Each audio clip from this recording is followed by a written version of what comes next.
So Dr. Camper is the general internalist at the University of California, Davis Medical Center, where she is a primary care doctor, the director of a Post Baccalaureate Program, the associate director of clinical operations for the Division of General Internal Medicine, and a core faculty member for the Internal Medicine Residency Program. Dr. Camper is passionate about mentoring and promoting the success of diverse students at many levels of education to encourage them to become providers that improve care delivery successfully. She is especially passionate about ensuring principles of inclusion are reflected in health systems policies, driving the delivery of inclusive care.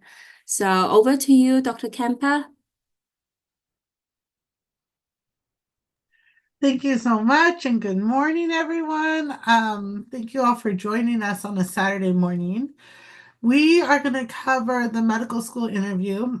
I'm getting over a cold, so my voice may be a little raspy, but hopefully we can get through this.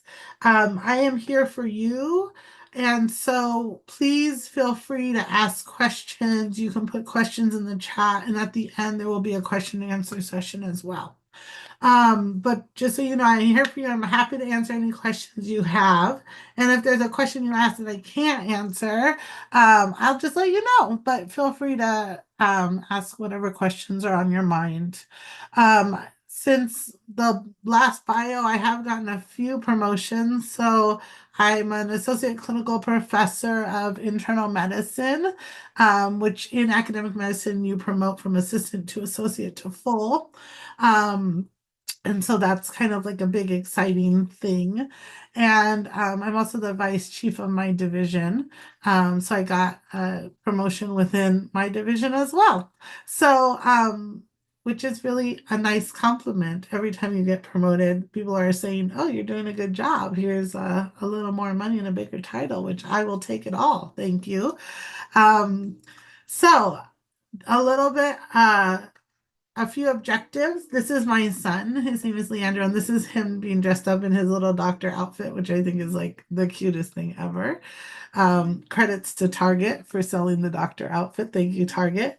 So the objectives, I'm going to share my pathway into medicine so y'all know a little bit more about me.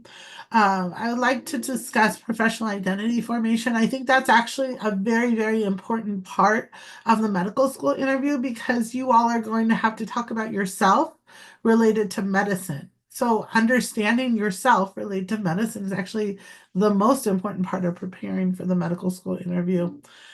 Discuss what to expect in your interview, uncover the hidden curriculum of med school interviews. So there's this concept about hidden curriculum, which means that there is an expectation of you to behave in a certain way. And it's kind of universal. Like everyone in medicine is expected to behave in a certain way, kind of like how we wear white coats, right? Doctors are supposed to wear white coats. So there's kind of these unspoken rules that exist. And I hope that I can give you some insight into some of these unspoken rules so that you'll know what to expect and what people are expecting of you in these interviews. Explore common pitfalls of medical school interviews. So there are some common mistakes we see, and I want to share some of those mistakes with you all so that you can kind of work to not make those same mistakes. Okay. So we'll talk a little bit about my pathway into medicine so you all have a sense of who I am. So I am a first generation college graduate. I always liked math and science. I just was drawn to that. And I always like people. I'm a talker. I am the person when I walk through the hospital, I know everyone. My team always says like we have to allocate a little more time when we round with Dr. Campa for social rounds because I know all of the nurses and all of the staff in the hospital, and I'm like, "How's your kid? What's going on with your husband? I hope everything's going okay. Last time we talked, you talked about this thing," and that's just me. Like I love people and I love hearing their stories and I love getting to know people. So when I was thinking, when I was in your shoes, I mean, like, what kind of career do I want to have? I knew I wanted to do something with people, but I had no idea that I wanted to be a doctor. So I had to work two jobs in college. I went to Loyola Marymount University and I was on mostly a full ride scholarship, but I needed some like spending money. And so I worked a job at Loyola Marymount, and I had to get a second job, which I got a job as a filing clerk at UCLA Medical Center. And that job ended up like really changing my life. And I'll tell you a little bit more about that. So, like I mentioned, first person in my family to go to college and graduate.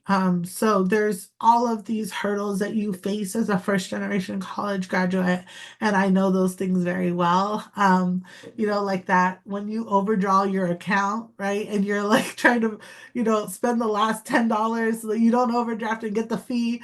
I know that game very well. Um, you see, so when I ended up so when I worked at UCLA, I had a boss who was like, you really need to go to medical school. And I was like, I'd never thought about medical school in my life. But I trusted her, and she was this really incredible woman.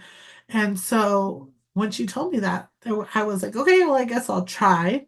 So I ended up taking an MCAT prep course. I was already a science major, so I had prereqs. And I took the MCAT once, didn't do too well. Took it again, did a little bit better.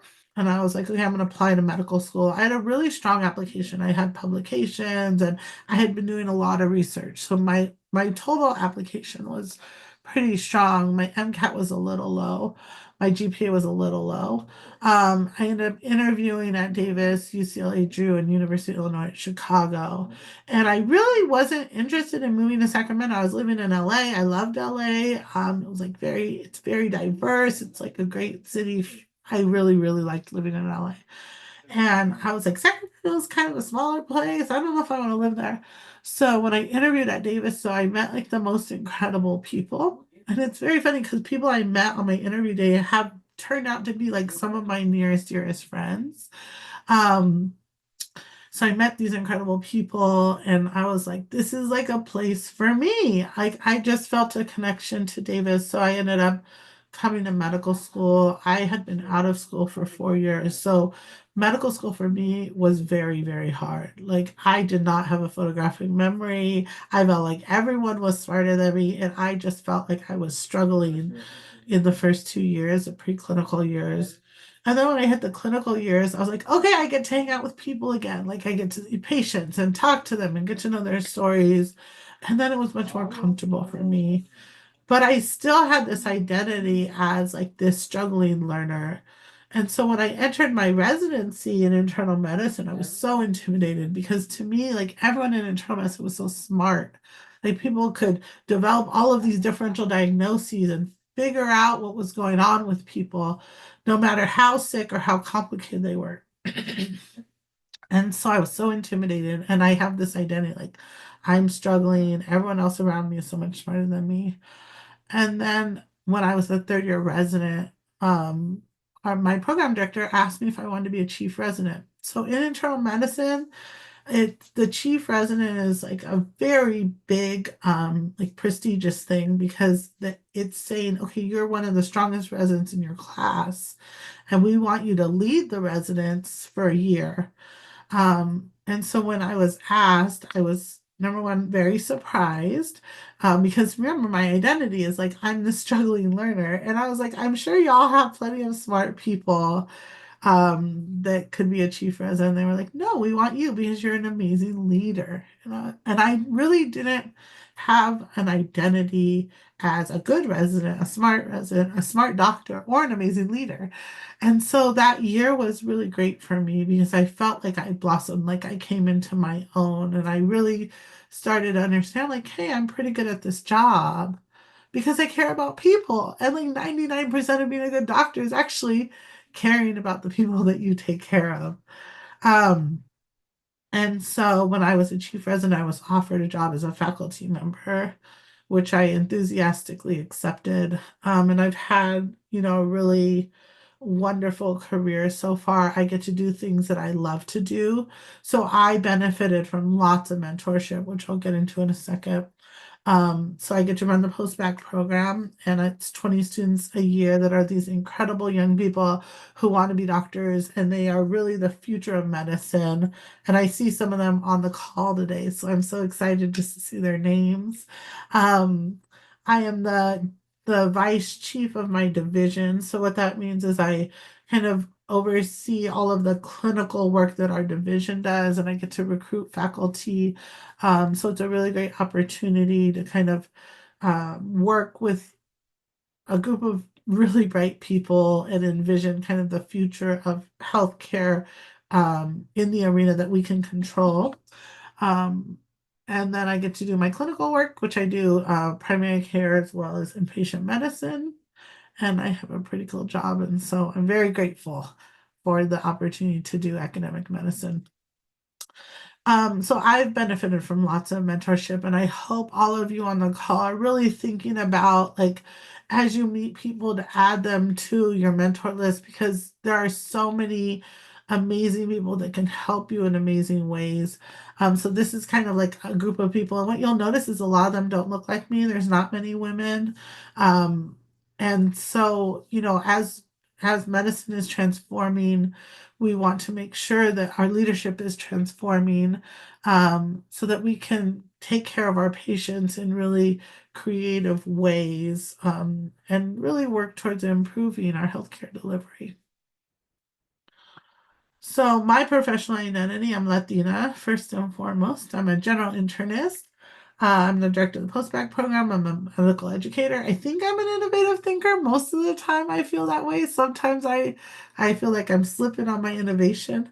And I do lots of clinical operations, so healthcare delivery, and how do we deliver services to patients in the best way possible. And I guess overarching of all of this, since I'm an academician. So pathways into medicine, there's like lots of them, y'all. And it doesn't have to look a certain way. And sometimes the road looks very, very windy and twisty and turny, and that's completely okay. Kind of like life, right? Like my husband always says, rough seas make for good sailors. And what does that mean? Like if you have hardship and you're able to work through that hardship, that actually can make you stronger at the work that you do later on. So taking the lumps and the bumps as opportunities for growth, I think is super important.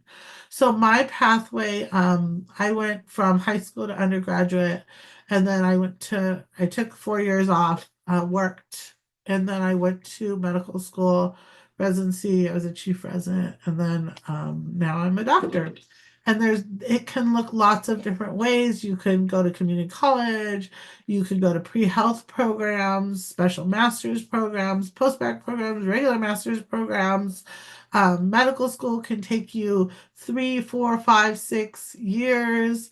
Residency can look very different depending on what you want to do. Fellowship, there's also lots of options for fellowship, which would be additional training after residency to specialize in something. Um, and then your work as a doctor can look very different. You can work in academics, community, private sector. There's all kinds of things you can do. The other thing is, like I am in a place where I'm really happy and I have a great job and like my life is pretty good, but like it didn't always look like that, right? And just because times are hard doesn't mean that this work is not for you. So I always like to remind people, like there's going to be times when this pathway is not linear, when this pathway is very difficult, when you're struggling and struggling and struggling to get to the next step. But just remember, if you can hang in there and keep going, that's like the resiliency to get there will help you later on. Okay, so this is Leander, my son, and this is Katami, my husband, and that's me. And I think this is like the thing that keeps me centered is my family. I'm a very family-centered person, and we like to do all kinds of things as a family. And I think, when I'm getting really burnt out at work, I kind of lean into my family a lot. So I just wanted to share this picture with y'all because it makes me happy. Okay, professional identity formation. So, what is professional identity formation? So, you all are people, right? You have identities, and usually your identity is going to be influenced by your lived experience, whether sometimes race, gender, ethnicity, where you grew up, sexual orientation, religion, your economic status, your prior professional experiences, and your prior just regular experiences. And oftentimes your identity is even influenced by your parents and where they come from too. So like kind of the morals and values that are instilled in you. So you're bringing yourself into medicine. And there's something within you that has inspired you to be a doctor. And sometimes it's hard to know what that something is. Sometimes it's just a feeling. Like my students will say to me, like, I don't, there wasn't like one thing that happened that made me want to be a doctor. And I said, yeah, but there's probably a series of things. And if you look at the choices that you've made in your life, there's probably something in there that you could identify as being a unifying theme for why you want to be a doctor. So you take yourself and then you bring yourself into this environment of higher education. Um, so this is like how you interface with the profession. So you have a set of values, the profession has a set of values, and you have to form some kind of alignment. And I can tell you it can take a long time to form that alignment. And sometimes you're going to feel like this profession is just for me. This profession was made for me. I fit in here so well. I'm so comfortable. Like I wake up every day and things feel great. And other times you're going to feel like this profession is not for me. It's not for me. I don't feel comfortable here. I feel like an imposter, right? Has anyone ever heard this imposter syndrome, right?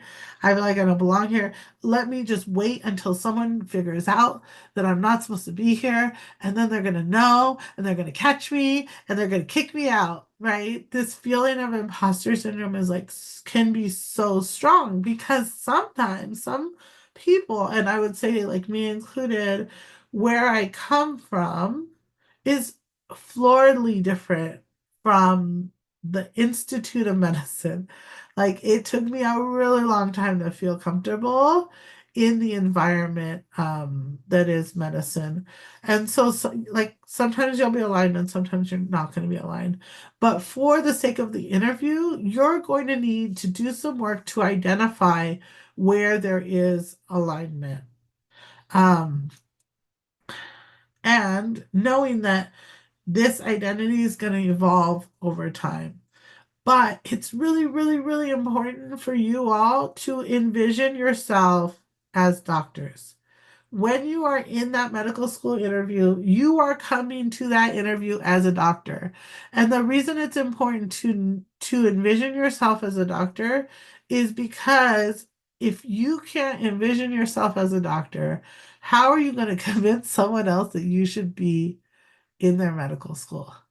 So if you don't, it has to start with you. So you're coming to the interview and you're like, I am a doc. I am already accepted. I am a doctor. I belong here.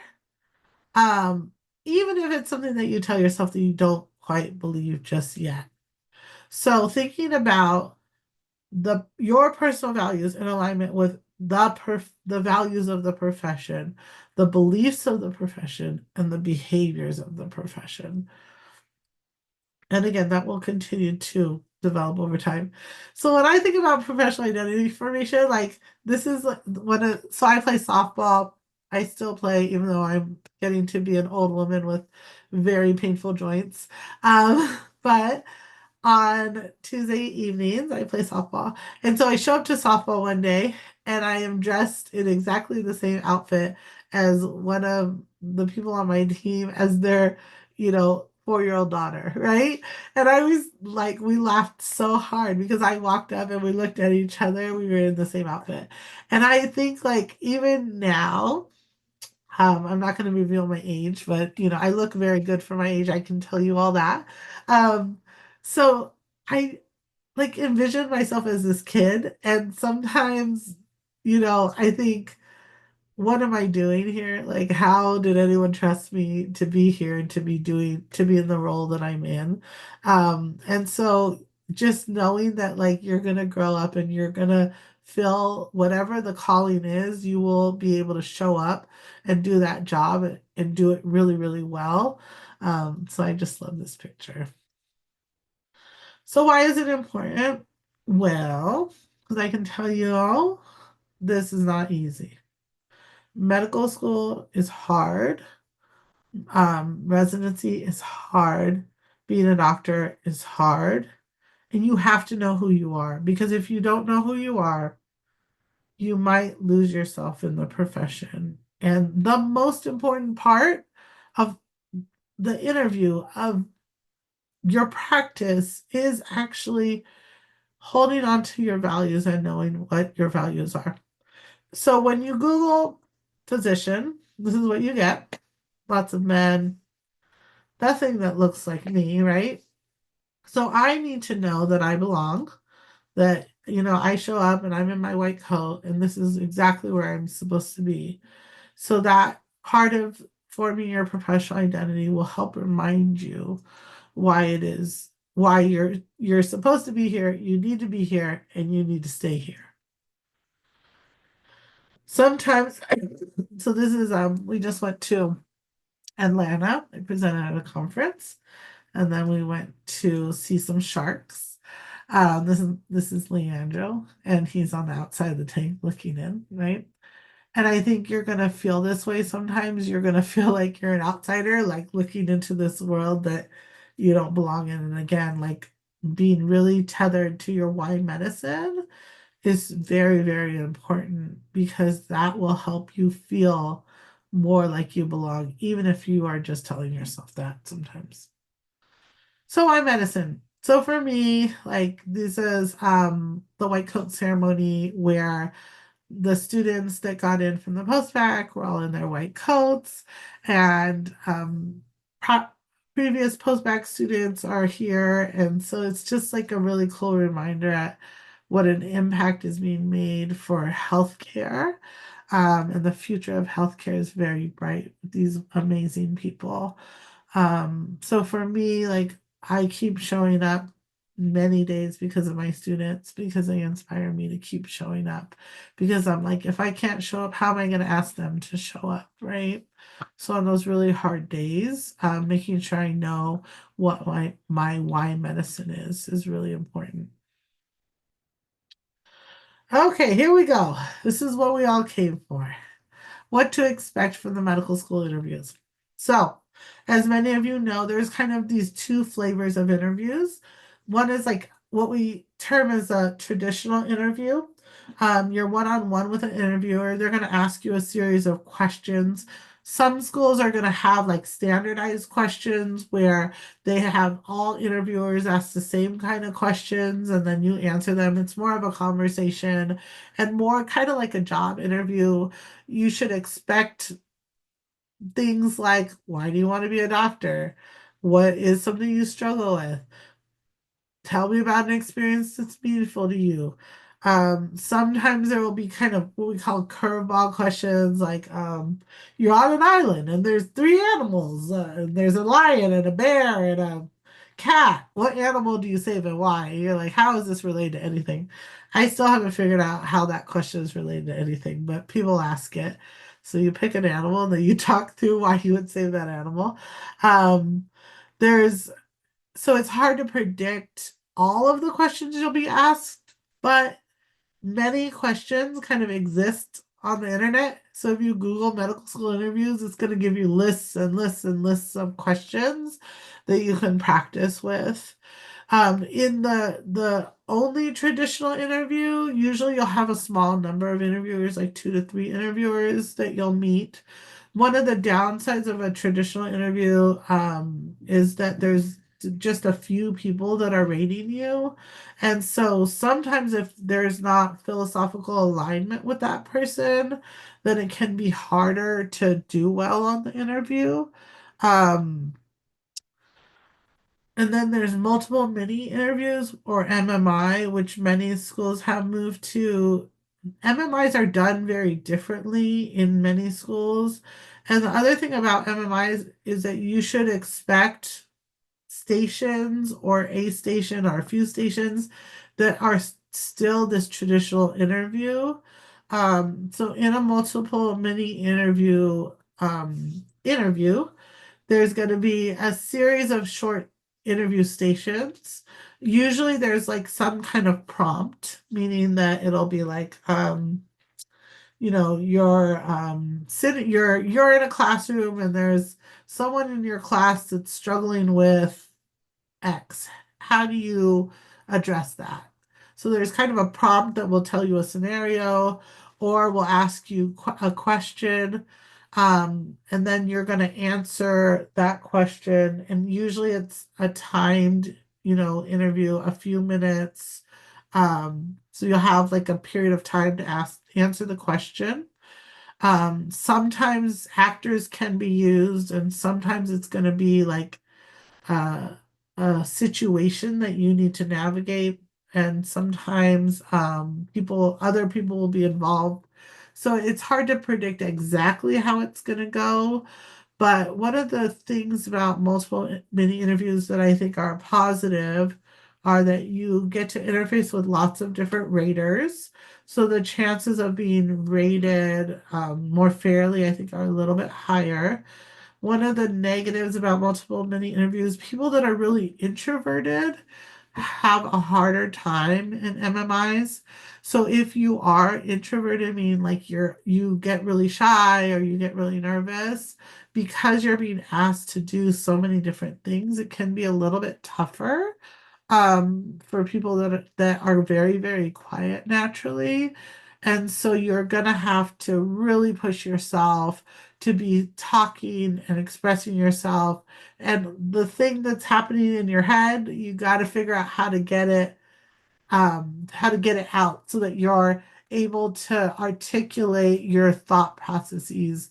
So for some people that are really quiet, it can be hard for them. I've seen introverts really struggle on the MMI. Um,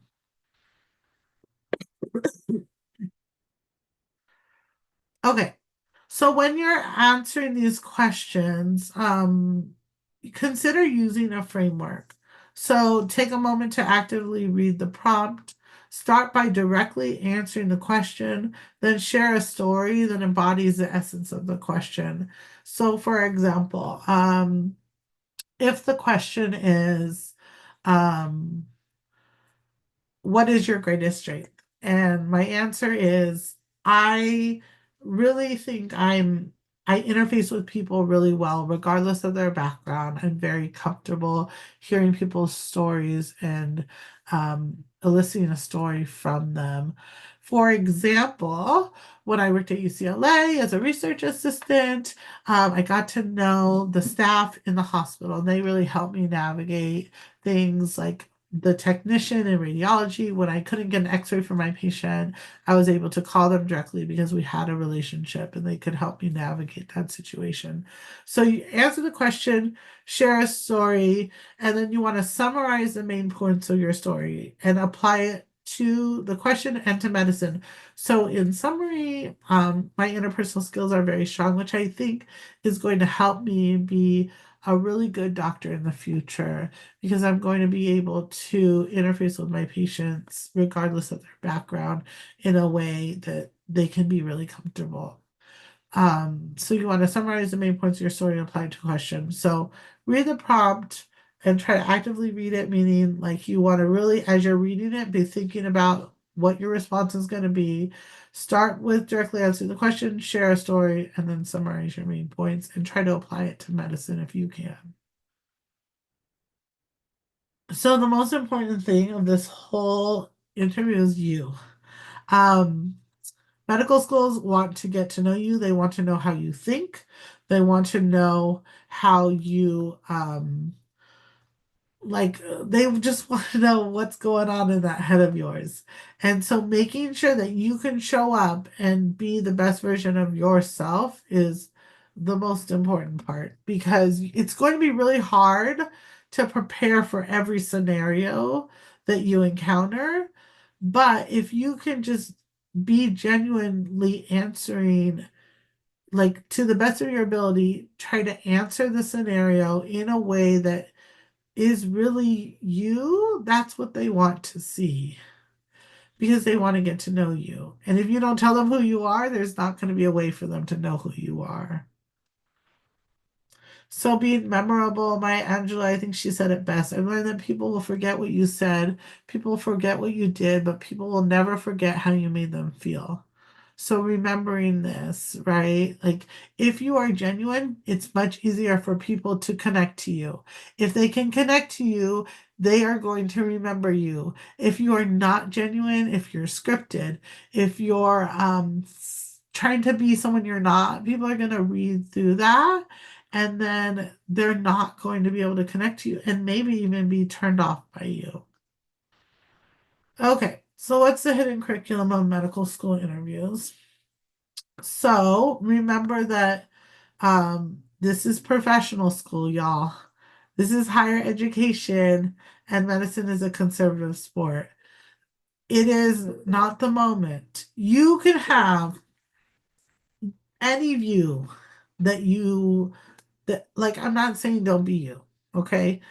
But if you have a very strong extreme opinion on something, this is not the moment to be teaching people how they need to think, okay?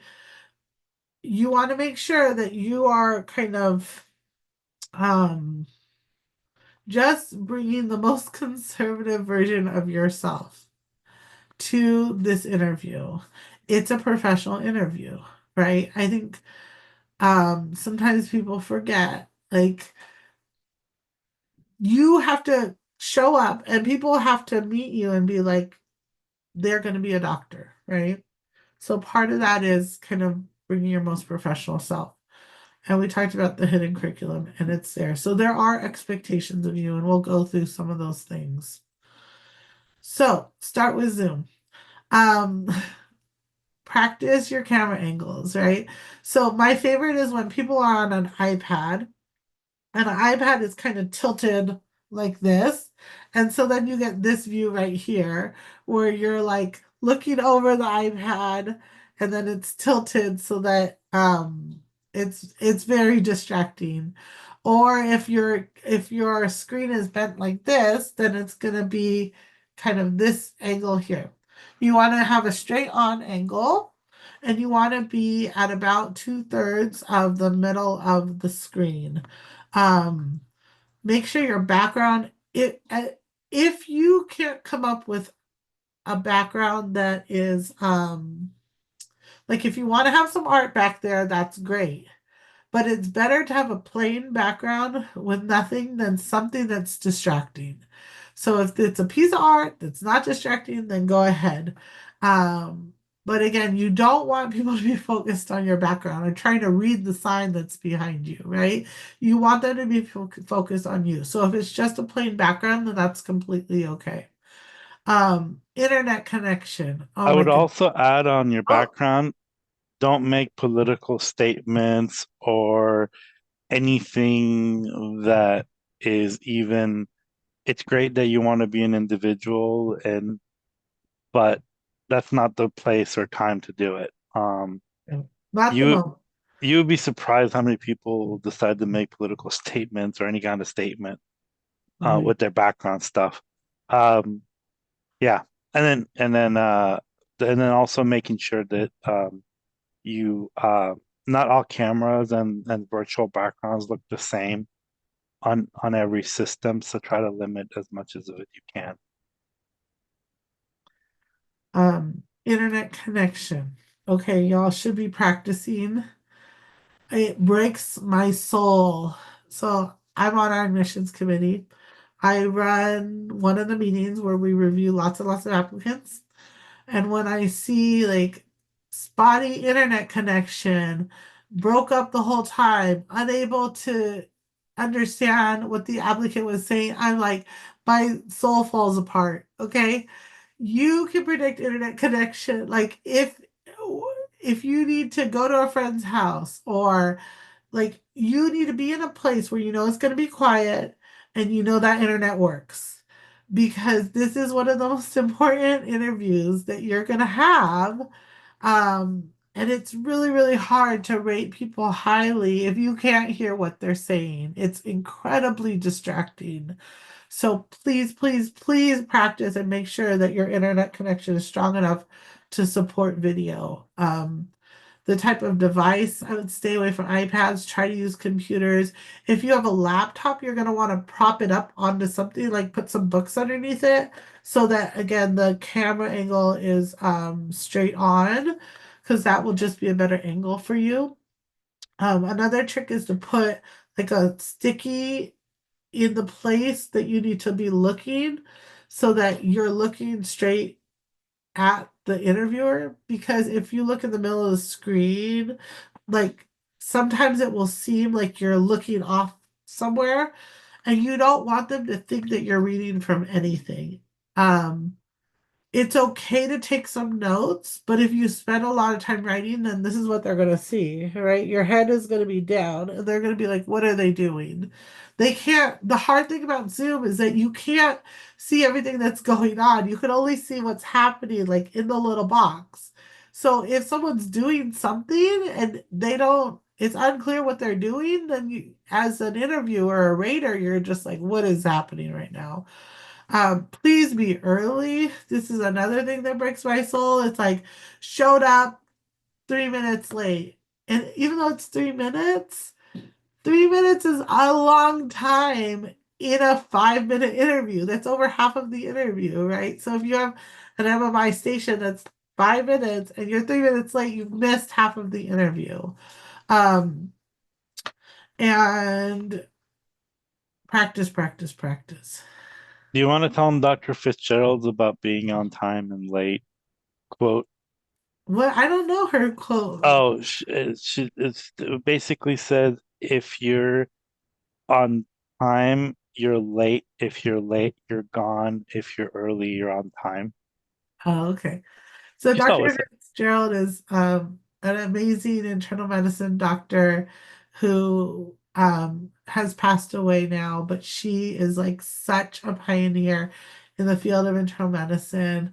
And so yes, she is always the beacon of wisdom. So all of us who got to work with her love her deeply and miss her deeply. And so yes, please be early. Please, I beg you. Professional attire. So look at my headshot. I look so good here, if I do say so myself.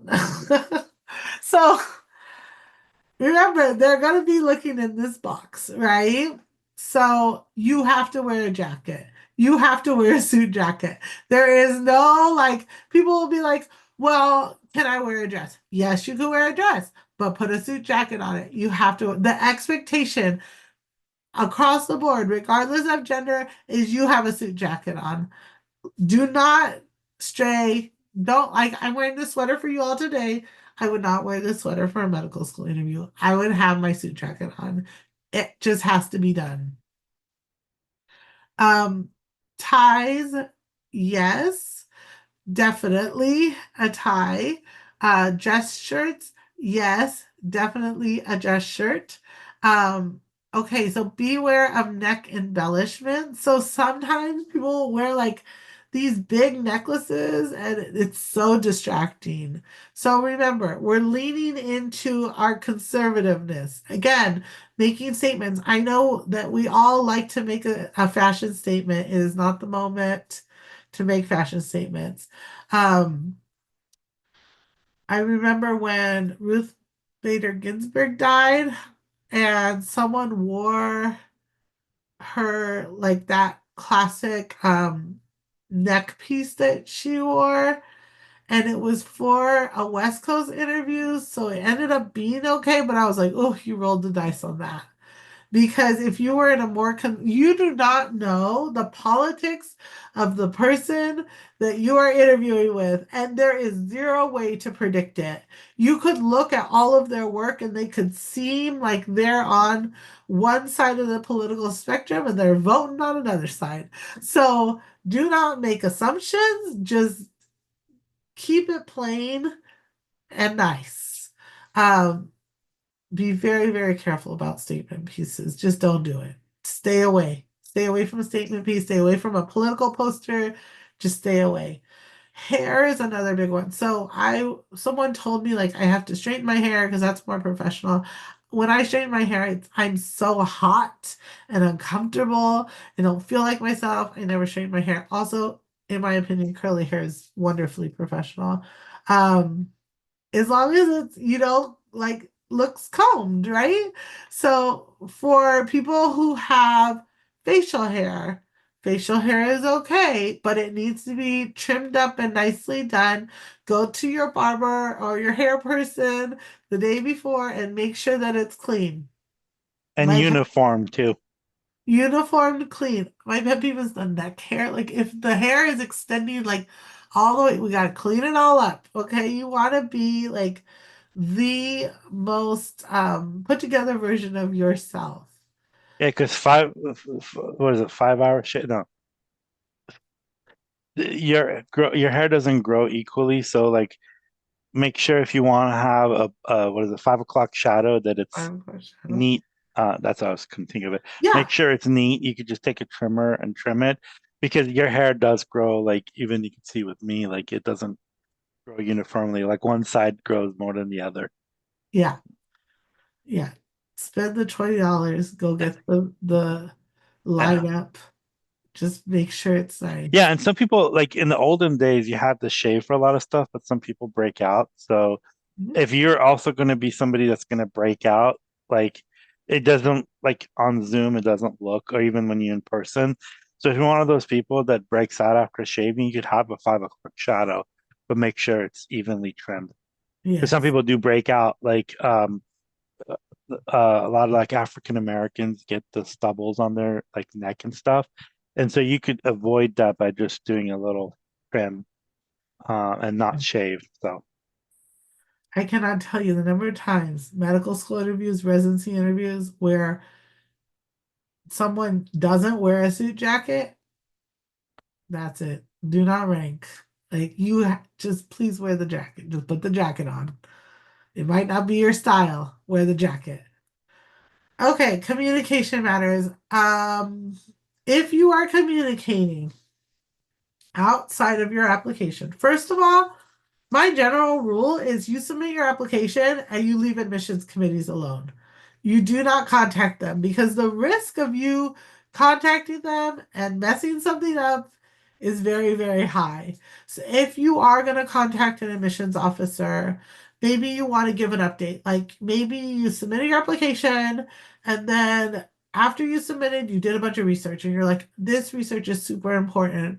I really want the admissions committees to know about the research that I did. You're going to send an update. That's fine. What you're not going to do is call them every 15 minutes. You cannot badger people. If you badger people, it will be noted and your application will get tossed to the side. Remember, like you all are, I understand everyone gets anxious and the stakes are high and people really want to get into medical school. And that's like, all of that is understandable. But you cannot let your anxiety get the best of you and do something or say something that is going to make people think that you are unprofessional. Treat everyone with respect. You do not know. I can tell you, like, some of the most powerful people in the admissions process are people that are the first person to pick up that phone. You do not know who you're talking to ever. And so you have to treat people with respect. Like, it's people will not realize I'm a doctor because I don't really look like a doctor, right? And they'll start talking crazy to me and they're trying to get into medical school. Do you think I remember their name and how they treated me? Yes. So you need to treat people with respect because you don't know who is going to have influence in your application. And like in general, please treat people with respect because no one wants to work with someone who's a jerk. Proofread all emails. Um, Make sure that someone else is also proofreading your email for content and someone who has a sense of what is appropriate to say. So if you have a pre-med advisor, if you have maybe it's a friend or maybe it's a medical student that you've met, make sure that they are reading your email so that the content is appropriate. Um, this is another mistake I see people making. Think twice before contacting someone you know who works in medical school admissions. So, this is like such a classic mistake.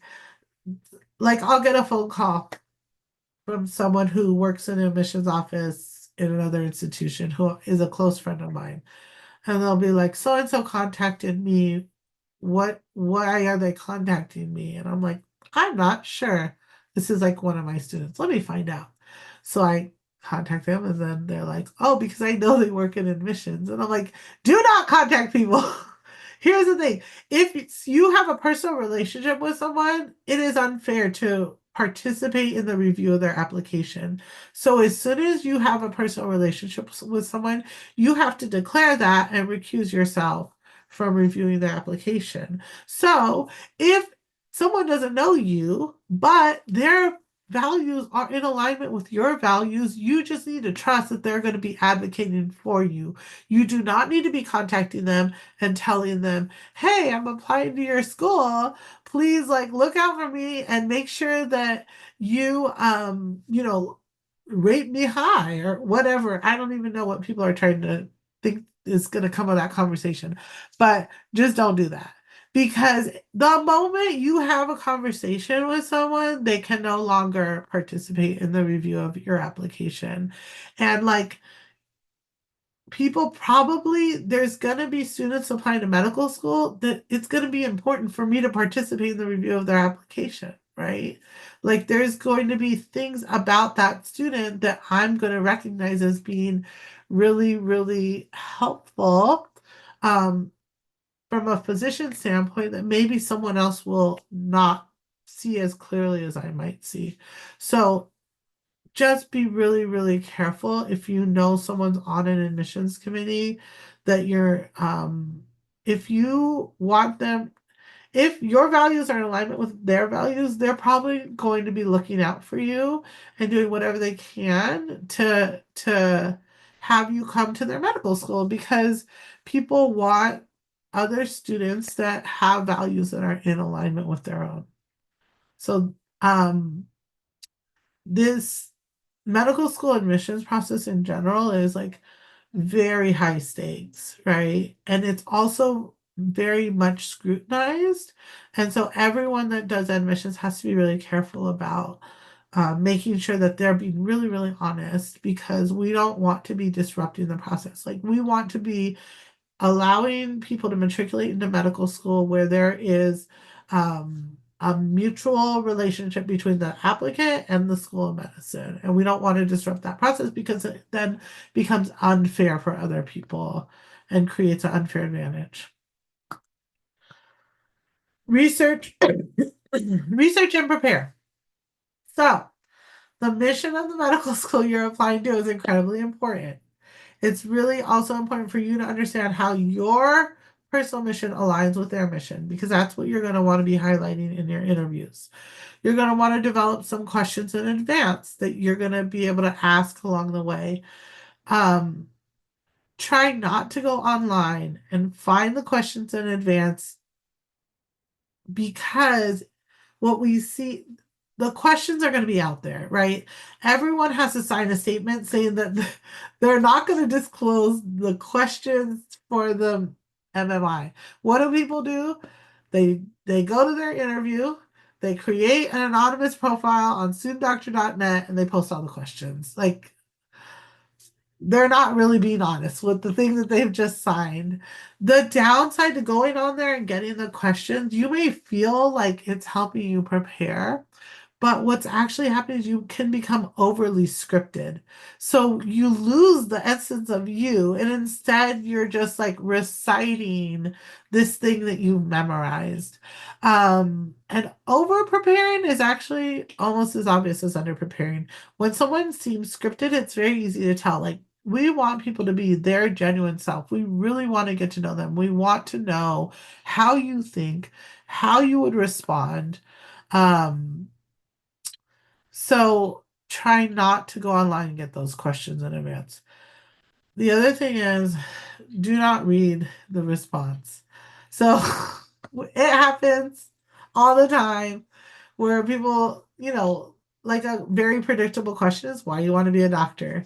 So they get to that question, and then people are like, I want to be a doctor. Like they just are reading off a script that they've created. Like it's so obvious. And then what happens is the rater will say, reading off a script. And then it's very hard to judge that applicant appropriately. Again, like we want you to practice, but please don't read off a script. It removes the human experience from the interview. ChatGPT, just don't do it. Like, I don't know if people have realized this. I think people have not realized. ChatGPT is an incredible tool. There's a place for it. Using ChatGPT to write anything is unhelpful because guess what? ChatGPT sounds like ChatGPT. It's so obvious. This just happened. Like read a personal statement from a great student, and I said, ChatGPT wrote this, right? And they're like, no. I'm like, you're lying to me, right? No. I'm like, okay, well now you're really lying. You lied like 3 times. So just don't do it. It's so obvious when ChatGPT writes something because you can tell in a few minutes that it's not your voice. And again, we want you to be comfortable. We want you to be yourself. Everyone has like it's like a signature, right? Like you have your own signature. Do not let ChatGPT ruin your medical school admissions process. Just don't do it. Stay away from ChatGPT. And there's also detectors too now that they're Yes. installed on browsers, and I don't know if it's on the AMCAS yet, but I know that that's something that they're working on. So just be Yes. careful if you use like any chat GPT or anything like that. Even some applications, I don't know if AMCAS is doing it, but I know the comment app says, have you used chat GPT? And you could say, yeah, I've used it for, editing and stuff like that. Because even like Grammarly now is considered an AI system. So just, if they ask you, just own up to it. Say, yeah, I've used Grammarly and other stuff. There's nothing wrong with using it, but be honest about it because because the detectors they're pretty good at picking those up. Yeah. That's Okay. actually a great book. Ah, I love this book. So, what is your personal narrative? And I can tell you all, like, when I was at the stage that you're in, I had not a clue. Not a clue. I remember being like, I don't know anything about myself. How am I supposed to talk about myself? And I actually, in my job before medical school, I traveled a fair amount. So I'd be on planes. And I picked up this book called Outliers. And it's the Outliers is about people who become successful. And it helped me so much identify the things about me that had helped me become successful. And it actually helped me kind of start to generate my personal narrative. So it's always a book I recommend if you're really having a hard time understanding yourself and the reason that you've made decisions. Outliers can be a great book to read. Some other tips is you can ask people who know you and know you well. Like, what are my best qualities? What are my worst qualities? Right? And you can apply those things to medicine. Sometimes we don't have great insight into why we'd be really amazing doctors, or maybe it's uncomfortable to say, I'm going to be an amazing doctor. And so, making sure that you talk to people. Like everyone has friends and family members and people that know them. Self-reflection can be an incredibly helpful tool. Maybe start a journal. It might feel uncomfortable, but being able to journal can help you also with your writing because you're going to do a lot of writing. You're going to be writing primaries and secondaries, and then for your interviews, you can go back and kind of reflect on some of the things that you wrote in the journal like throughout the year. So maybe start now with a journal so that you get used to like intentionally reflecting on yourself. Watching TED Talks can be a helpful tool. I had a student that was really, really struggling with their interviews, had gone through a cycle, interviewed a fair number of places, and didn't get in anywhere because they didn't interview well. And part of it is they were so introverted and quiet that being able to generate their narrative was so difficult. And so I said, okay, let's go on to TED Talk, because people on TED Talks, they get tons of media training. And so the way that they deliver messages, they're really trained well to deliver the content that are in the TED Talks. And so I said, find somebody who reminds you of you and watch a few of that person's videos. And probably if there's some other media out there on this person. And they did that. And I said, and then we're going to try to recreate what they do in you. And so they ended up finding someone who was like very soft spoken, first generation immigrant, and we were able to like generate this personal narrative by kind of seeing this example and then recreating it for the med school interview. And they are a med student now, and I'm so proud of them. And read books. If you don't like books, I'm actually not too big of a reader, but maybe try to read. There's lots of different books on lots of different topics that can help you get some insight into yourself. I know for me, again, I'm first generation, right? So I have to read a lot around like professional development and leadership, because there's a lot of things that I don't really have a resource to ask people of. And so I do a lot of reading around like how to develop my leadership style more, things like that. So there's all kinds of stuff out there that's a great resource. Okay. So another thing that can be really helpful as you all are going into this interview is developing your highlight list. So this list is a shorter list, like it can be 5 to 7 things that you absolutely want to make sure you talk about in your medical school interview. So some questions that can be helpful to generate your list is, who am I? What do I care about and why? How am I going to transform healthcare?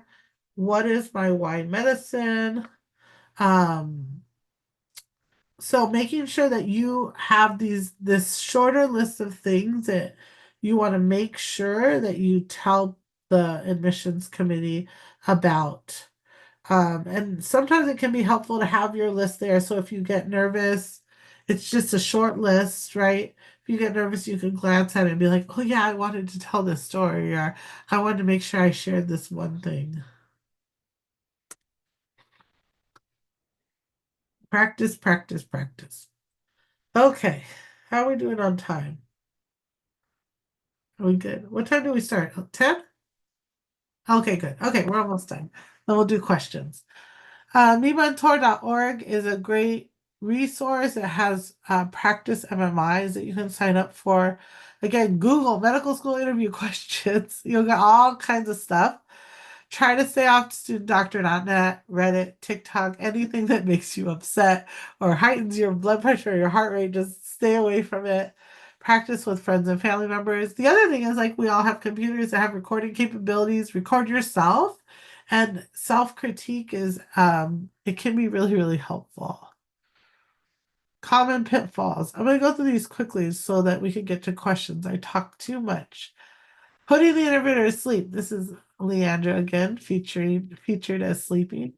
When if you're not genuine, try to use storytelling. If you have a monotone voice, that is a snooze fest. Using intonation, meaning you raise your voice and drop your voice and kind of articulate. Maybe you can use your hands. If that's how you talk, then it's okay to do that. You want to be memorable, but not too memorable, right? You don't want to have a big old political poster behind you and they're like, oh, that's the person that came with this crazy thing in their background. And evoking emotion is a good thing. Anxiety management.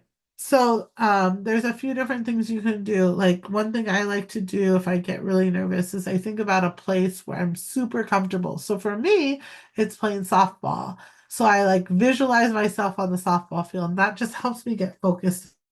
Some people will like visualize a color and be like, that's a color that I can connect to. So visualization, imagination, developing a routine. wearing the same thing, maybe wearing the same outfit when you practice, sitting in the same place, knowing where you're going to be, preparing, again, preparing appropriately, but not over preparing. Mindfulness, if you don't have a mindfulness practice, now is a great time to get one because it will help you all along the medical school pathway. And make sure you sleep. I always feel so bad for people that show up and you can tell they got no sleep because they were so nervous. So again, practicing and figuring out a way. If you have trouble sleeping when you get nervous, then you got to figure out a way to get some sleep the night before. Over or under talking. You want to talk just the right amount. So if you tend to be quiet, force yourself to speak up. If you tend to over talk, force yourself to say less.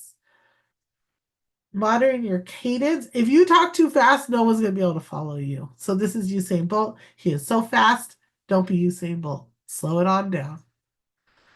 Your internet presence, clean it up. These people are smart. They're going to look at your internet. Someone is going to Google your name. There are so many people that will see your application, and there will be someone. Maybe they Google it because they're like, oh, they did this really cool thing. I want to see more about it. And that's why they Google you. Just whatever shows up on Google, make sure that it's you look at my Instagram. I like to travel. I get some awards. I hang out with my students, right? There's not crazy pictures of me. Clean it up. Leading with your negative foot. So this is another thing. Like, if you struggle on your MCAT, don't show up and be like, I struggled on my MCAT. But I'm so much better of a student. Like, no, maybe they don't even know that. Maybe they didn't review your application. Wait for them to bring it up. You want to lead with the things that are great about you. And it's also hard to predict if your interviewer will have read your file or not. So don't highlight the things that you know are weaknesses in your file. Remember, this is a team sport, be a team player. Sometimes there might be a team activity. I remember when we were in person, there was like this block activity we used to do, and someone ripped the block out of their partner's hand, and it was like, ooh, don't do that. So make sure that you're being a team player. On Zoom, it's really easy to cut people off. So if you find that you've cut someone off, make sure you apologize. Be like, oh, I'm so sorry. Go ahead. I'll talk after you. So if you make a mistake, totally fine. Just make sure you apologize. In summary, know yourself. Be able to articulate your why medicine. Bring yourself, albeit the best version of yourself, to your interview. You are the star of the show. We want to know who you are. Proceed with caution. It might get tough and difficult. A few public service announcements. The Post Bac Consortium application opens in December. So if you're interested in doing a Post Bac in California, it opens, look out for that application. And Avenue M, which is if you're in California, community college pathway programs, that closes at the end of November. So there's some Davis programs. Questions, and I will stop sharing my screen. So we have, Go ahead, Joey. Oh, go ahead. So we have a lot of questions on the channel. I will read them one by one. So first one, what if you had spoken with, sorry, I'm not looking at the first one. What are some of the tips you have to overcome imposter syndrome during the medical school interview and gain confidence? Yeah, so I guess probably I think about imposter syndrome similar to how I think about anxiety. So those tips around managing anxiety, I would say, would be helpful. And then just envisioning yourself as a doctor, that part is so important again, because if you don't do that, then it's going to be hard for someone else to see you as a doctor. So even if it's just on that day, you can talk yourself into belonging in this environment. That's very important. So I guess review the anxiety tips, and that's what I would using those same things for imposter syndrome. Dr. Campa did actually a talk on overcoming imposter syndrome. I'll put that in the link. Yes, thank you. What are your tips for transitioning through topics to talk about different aspects of your identity during traditional or open bar interviews and getting through everything you want to mention in the allotted time? So, it's okay. So remember that they're going to be seeing your whole application plus your interview, and reviewers are going to be looking at all of this together.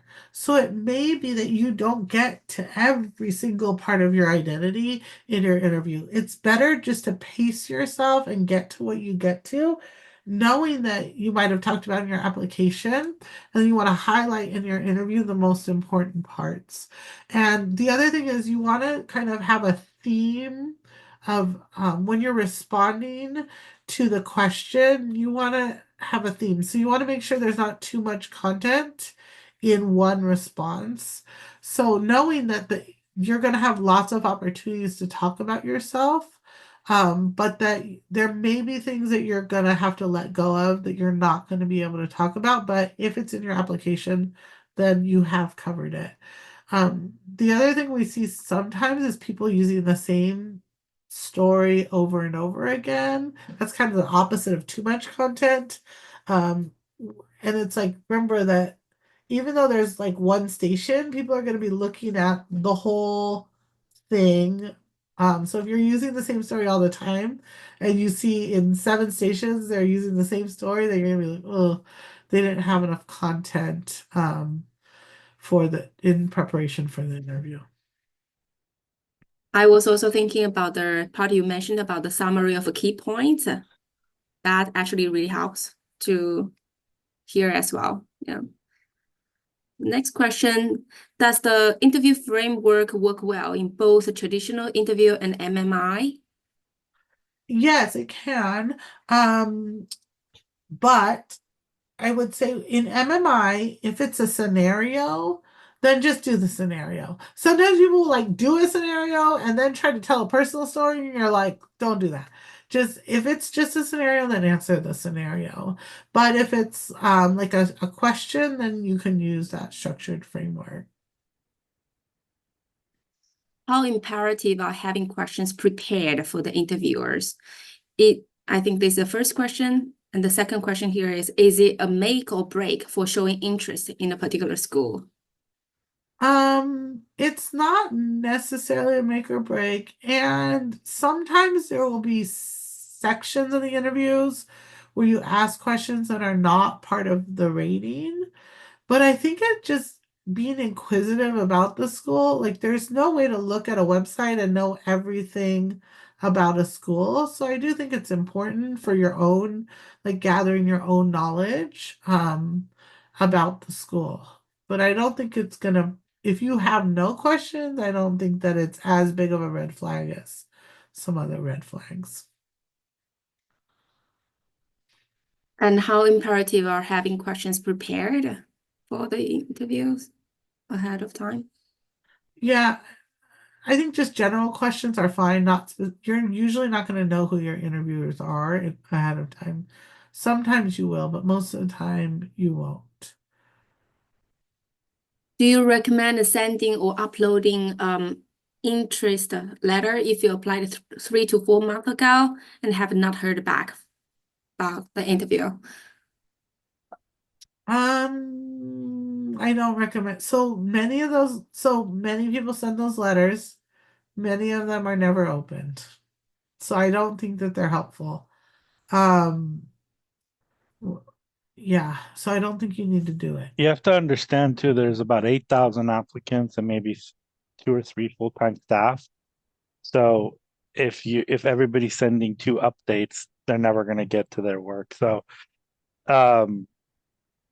yeah, it's just I mean, I don't know. It's just a economy of time. Yeah, People work 40 hours a week. yeah. In this, If because it says, what do you recommend highlighting in those letters?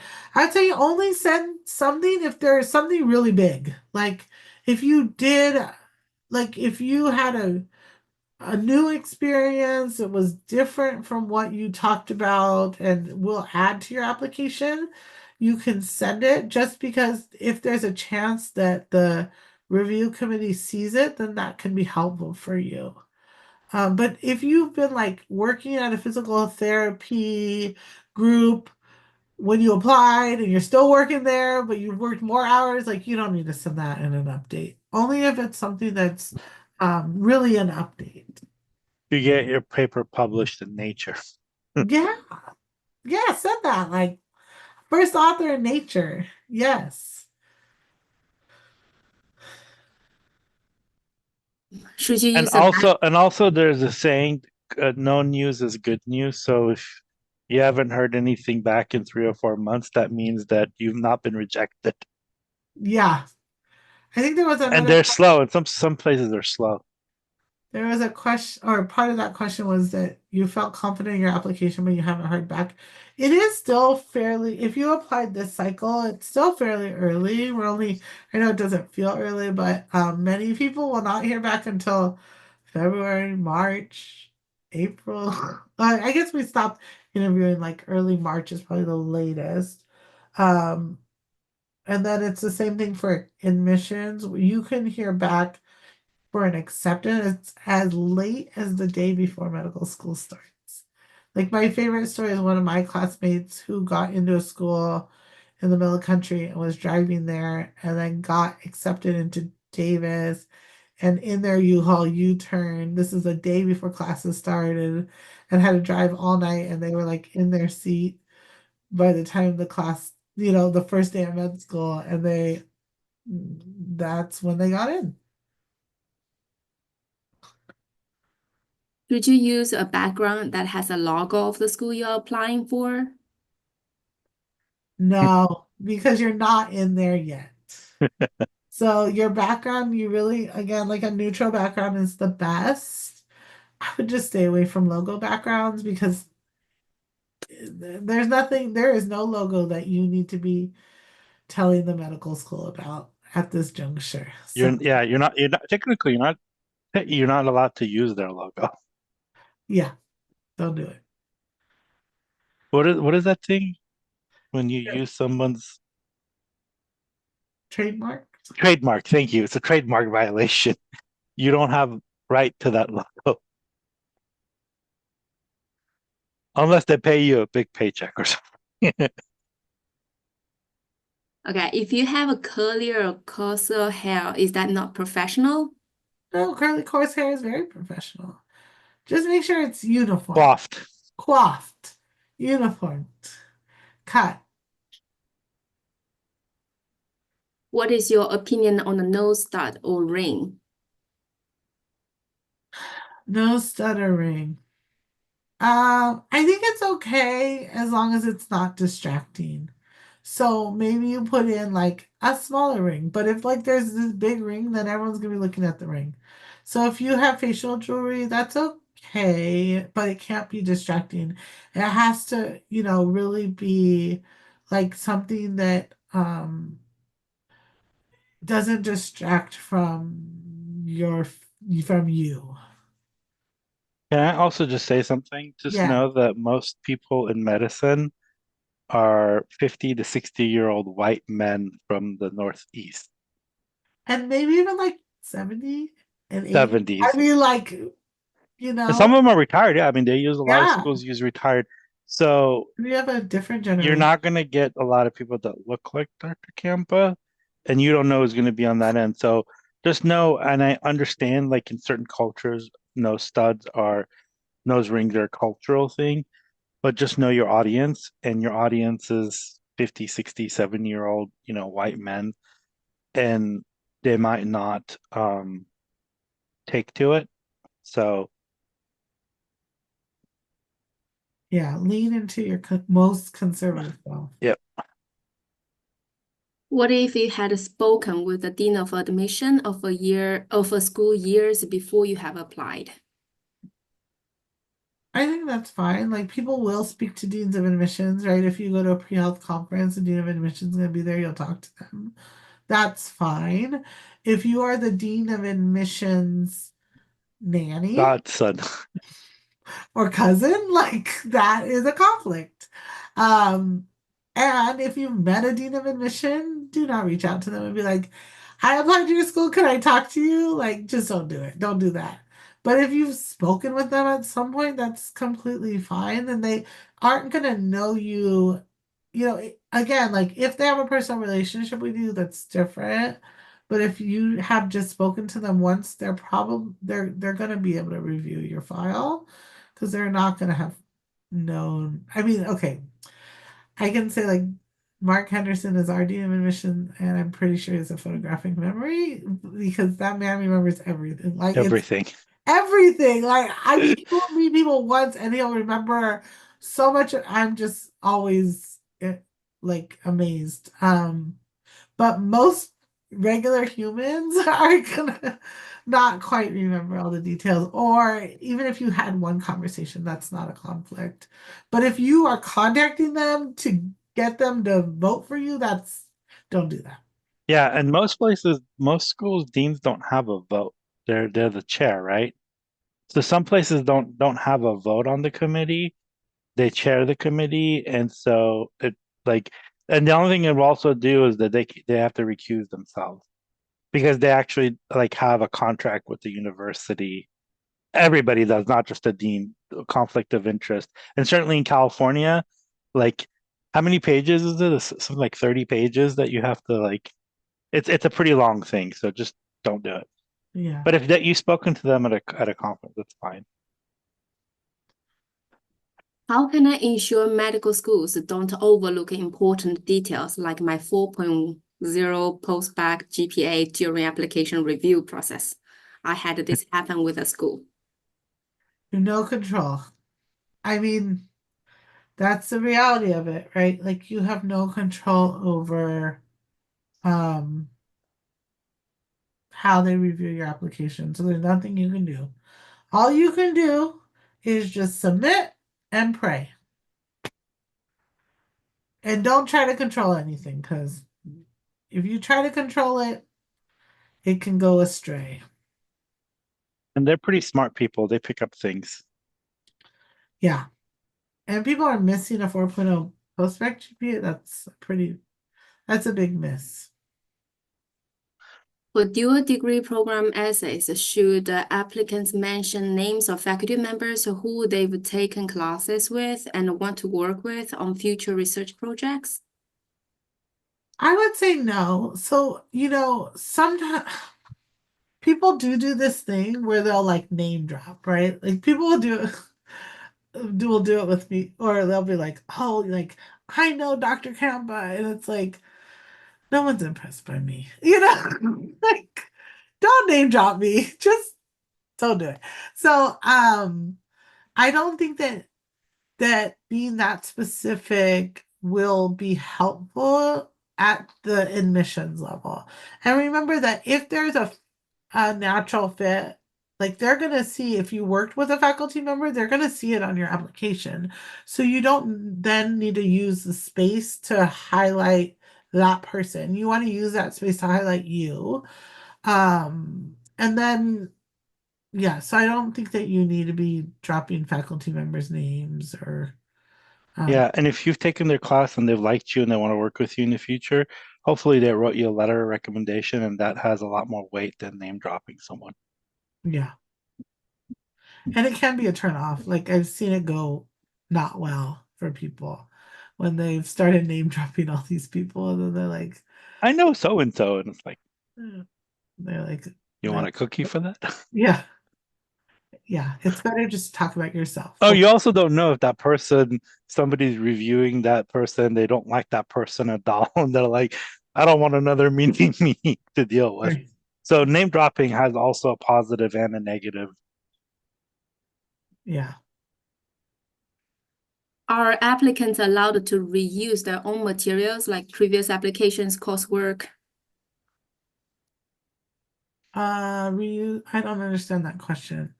Like, okay, so if the question is, if you are a reapplicant, are you reusing the written materials from your previous application? Don't do that.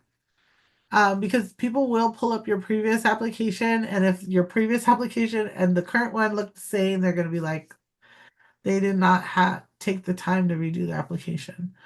Or maybe you're asking if you could reuse written materials for your own courses, I guess, as long as it. Or how about materials that are from maybe applying for different school, for this school? Oh, yeah, that's okay, because you're gonna get some of the same prompts and stuff, so that's fine. It doesn't have to be like freshly written If you material. are a reapplicant and you're using the same application as the one you did and you got rejected, it's kind of like doing the same thing over and over again and expecting different results. Which is Now, what if you've taken a yeah. healthcare delivery course and did a research and you found something really, absolutely use it because that's your work. But if you're using the same application from the one before that you got rejected, then you probably should do something different. But that's What job did you have between undergrad and medical school? Was it connected to medicine? And if not, how did you include that experience during the application or interview process?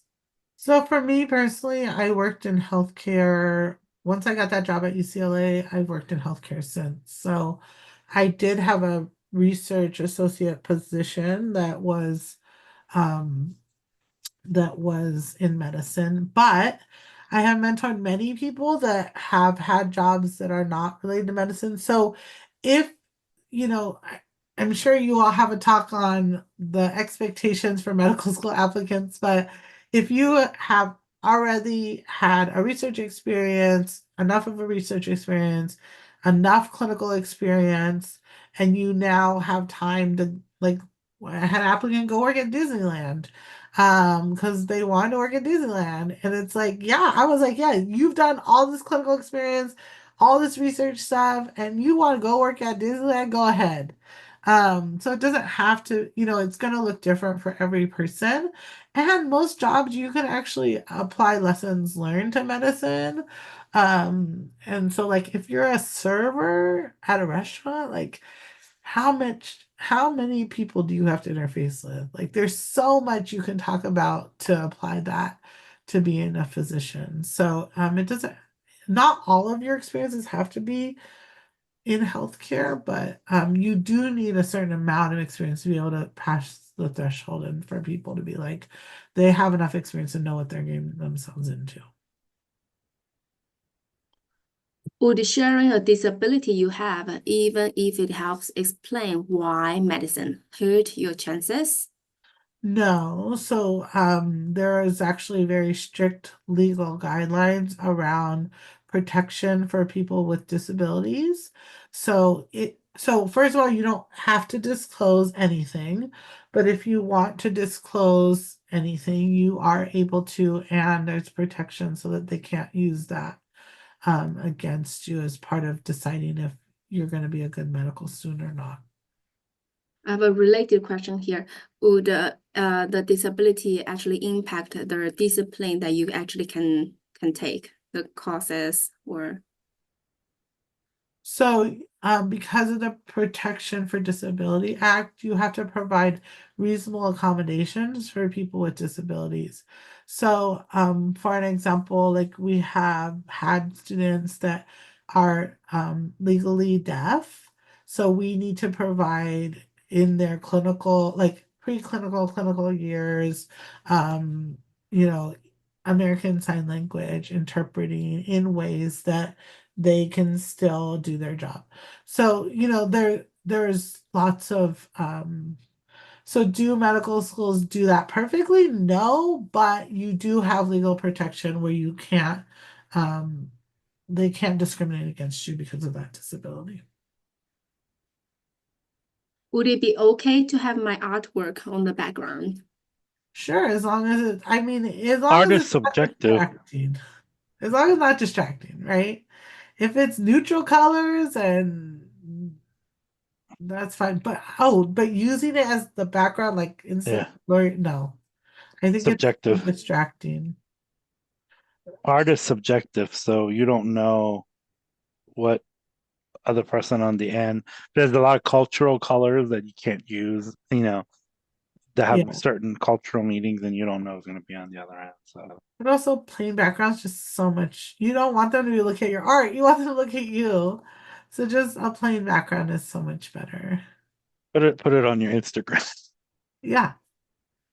You can talk about being an artist. Hello, Dr. Camper. Thank you very much for your time. Do you have any advice on how to end a response to an interview question? Oh, I think the summary is a nice way to end it. Because then people usually can tell, like, if you're summarizing that you're done and can ask another question, or sometimes that's just all you have to say. And so then they just let the clock run out. This question, I don't get it very well. Correcting a problem in medicine is foundational to some of our why medicine. For example, addiction, and the current opioid crisis. How do we balance the need to be an authentic individual while not being too much of an individual? Yeah, so I think what you're talking about is if you've done a lot of work on a topic that can be seemingly controversial. So I think that you then have a level of expertise, right? So, for example, like abortion is a controversial topic, but if you've done a ton of work around abortion, then you're going to speak from a place of expertise. But if you've done no work around abortion and then you show up talking about abortion, then you're just giving a perspective. So there's going to be things that you have experiences in that might be controversial if you're just discussing them. But if you're talking about the experience and expertise you have around that topic, it's not controversial. And obviously, people are going to be able to imply where you stand on that topic. Um, and it's also important to know, like, especially in this political climate, there might be places that would be turned off by those experiences, but they may not be offering you an interview anyway. So usually if you're being offered an interview, they're appreciating your level of expertise related to a certain topic. How often to practice interview questions, like every day or a couple of times a week? Yeah, a couple of times a week is okay. Every day is gonna be too much practice. And it's going to be very variable depending on the person. Some people are just going to be better interviewers than other people. And if you're if you are really struggling, I definitely work with students that really struggle with their interviews and we're practicing every day. We are we set up times with different people for them to practice. But I think it's just gauging, how good or how much you're struggling as an interviewee, and then adjusting yourself accordingly. Are there any experiences or extracurriculars you recommend that I do as a second-year undergraduate student to build my personal narrative and expand on why I'm choosing medicine? Yes, that's the short answer. My advice around experiences and extracurriculars is don't do things just to do things. Do things that are in alignment with your values. So if you're doing things that you're passionate about and are in alignment with your values, then it's going to be really easy for you to be like, like for example, when I was in med school, I worked in the free clinic for undocumented people, and my family is first generation immigrants from Mexico, and so working with undocumented patients is really like important for me because that's part of my identity. And so, I'm doing things that are in alignment with my values, and then you're able to kind of articulate what your personal narrative is. It's much easier versus if you're doing like things where people are like, why are you doing that again? Or you're just doing it to check a box. It's very easy to tell who's checking boxes because they're going to be doing things that don't really go together, and there's no why. Like, why is this important to you? And they have a hard time answering that because they're just doing it to do it. If you're not enjoying what you're doing, you're not going to excel at it. And these are experiences, extracurricular, so that's what you enjoy doing. It's not like taking OChem. That's, it's a subjective thing rather than an objective thing. So we're at time. Do you want to keep going and finish up these questions? I'm fine with finishing them, or However you want to stay. yeah, I'm okay to finish the questions. Okay, we have 18 questions. I will go a bit faster, okay? If I have to be out of state for clinical work during my first gap year, will I lose my CA in-state residency status? No, you choose what address you want to use to apply to medical school, and that's what your residency is. Okay, I'm a MPH graduate who is interested in the MD and PhD program. What are some tips to help the panel understand that I am committed to medicine from a public health perspective? I feel like medical school only wants to accept the people who want to be clinicians.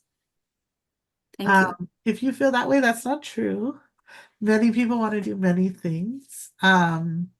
And MD, PhD programs are going to be looking for physician scientists. So I think you should just be yourself, right? And talk about the things that you're passionate about and go. The school that wants you is going to be the school that accepts you. We've done a great talk about MD PhD, Dr. Alua, that he's done a really good talk, so check that out. Right? For traditional interviews, how are we graded on? Are they making the decision the day of? So every school's process is different. So it's I don't know about what day they make the decision, but usually in general, there will be a rater who will give you a rating. And there's not necessarily like a set format that people follow, which is what makes traditional interviews sometimes less helpful, in my opinion. I have a slightly related question. How many people actually make the decision? Is it based on like one person or actually definitely more than one? So for most schools, there's going to be about 100 people that will touch your application. Wow. Like so many people that will review. And there's lots of usually there's lots of like not only independent reviews, but review committees where people come together and they have a discussion. And that's happening at multiple levels. Yeah, Gotcha. if it was just one person, that would be A hot mess. Mark Hurd. Yeah, a hot mess. I think you should tell him that tonight. Email him saying, How do you talk about your research in the interview without rambling or being too technical? I think you want to talk about it at a level, like if you were going to explain it to, I think we always say like a ninth grade education, right? Like if you can talk about whatever you're doing at a level of a ninth grader, you're going to hit most audiences because you also aren't going to know who your rater is. Maybe they are an MD, maybe they're not, some people will have a PhD. Maybe they did research in exactly the same areas you are doing research, and they could talk about it at this really high level, but you don't know that. So you're going to want to always start. A fair rule of thumb is if you could explain someone with ninth grade level of education, then that's how you're going to want to practice, knowing that you can always get more technical if you need to. So related, do people usually get information about who the interviewers will be before? No, okay. And nor do you know when you get there. Sometimes you do, sometimes you don't. How to improve a strong communication and presentation skills?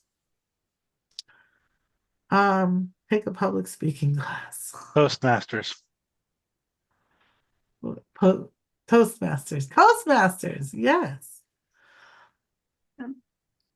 What is your advice for students who graduated a community with a low GPA? What can I do to make myself competitive for medical school? So if you graduate college with a low GPA, many people will need to do a post-bac program, which I think there's another talk on post-bac programs somewhere. Yes, you've done it. Yeah. Will applicants be notified if they're not selected to receive a secondary application? Not usually. Usually you'll get a rejection, or you just won't ever hear anything. When in the cycle would be considered late? For applying Application? Yes. applications, The deadline. the deadline. Usually the rule of thumb is you want to apply as early as possible in the application cycle.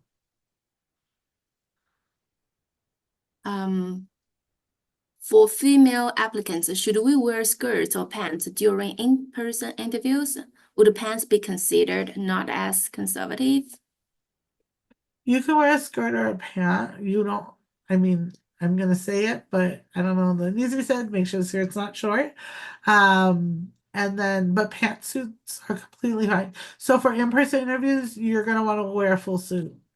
So if it's a skirt suit, that's fine, or a pantsuit, that's fine. But pants are not, or pants or skirt, it doesn't matter, whatever you're most comfortable in.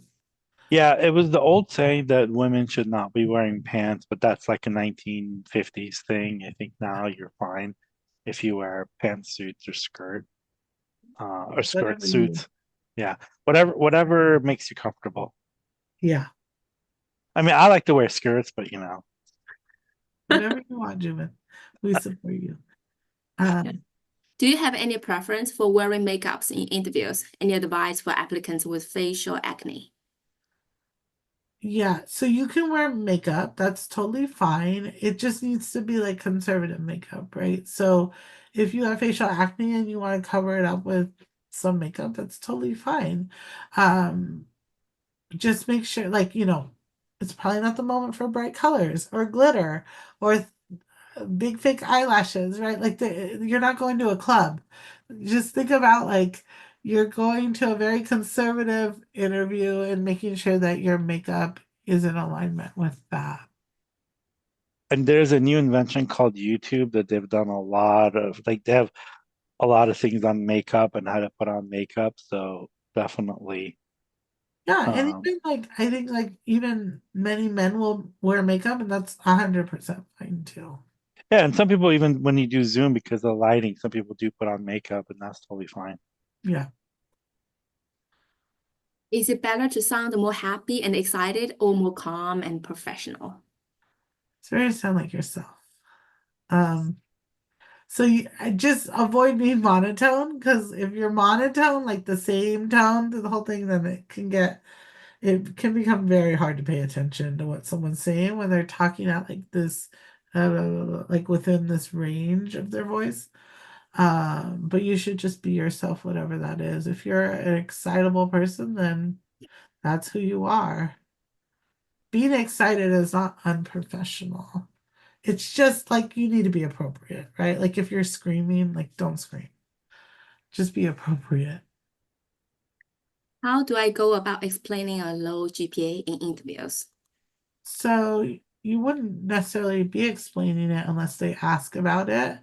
And then it should just be the truth. Like if you had an area where your GPA was lower and what happened, just be prepared to say, to articulate why your GPA was low. But you've probably brought the GPA up at some point. So you can talk about what you did to increase your GPA and kind of focus on that. You want to focus on more of the positives than the negatives. Do I need to frame everything in terms of a medicine? If I was a high school teacher, do I need to explicitly address how being a teacher makes me a good doctor?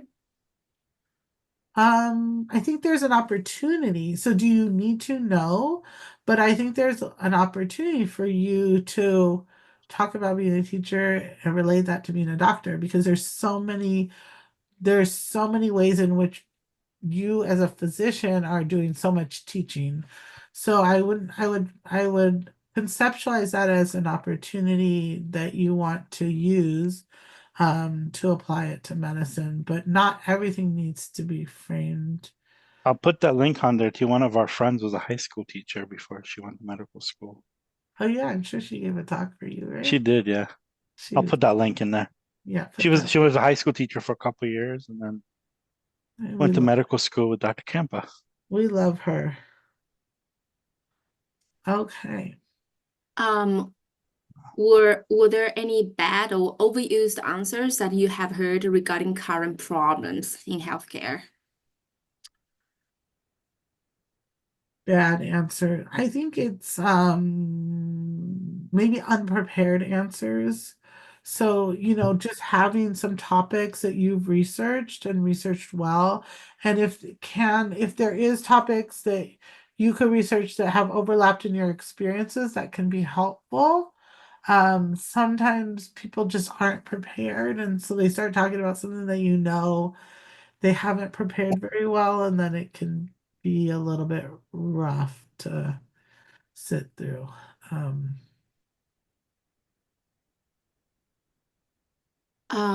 Can we repeat the response to the question about disability? So if disability is part of our motivation for medicine, would it be fine to share? At what point in the application process might the reviewer's knowledge of the applicant's disability negatively affect the likelihood of acceptance? Yeah, so again, you cannot discriminate against people for having a disability. You don't have to share your disability, but if you feel that it's an important part of your narrative, then it's okay to share your disability. And you could share it at any point in the application process. And yeah, it would be very frowned upon for a reviewer to comment on a disability. That comment would actually get thrown out because it's illegal to do that. And that's actually why there's like chairs of committees that know all the rules, because like I chair one of the committees, and sometimes if someone will say something and I'll be like, no, like we're gonna strike that comment. You actually cannot use that as part of the assessment of this applicant. And Yeah. that's why there are people that exist that make sure there's lots of checks and balances. Institutions of accountability, and they pay people money for that accountability because, certainly public institutions, but also private institutions. So you can't just this is we have seen people that are deaf that are practicing medicine, in wheelchairs, cerebral palsy. So there's been people with various learning disability. Like I have a really good friend of mine who's an orthopedic surgeon and he's dyslexic. So, so there's been a lot of people, and actually we're doing a talk in the spring about disabilities, and they all come in, there's some of them that are, what is it, physical, the learning, there's all these other things. So definitely if your disability is part of your identity, like obviously if you're in a wheelchair, that's, but it's not going to hurt against you. But also you could use that as overcoming, uh,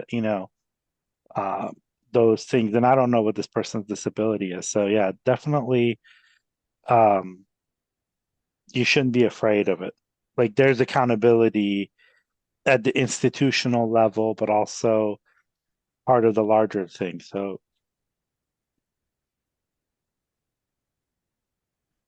Last question. Anything else to add for this one? No? No.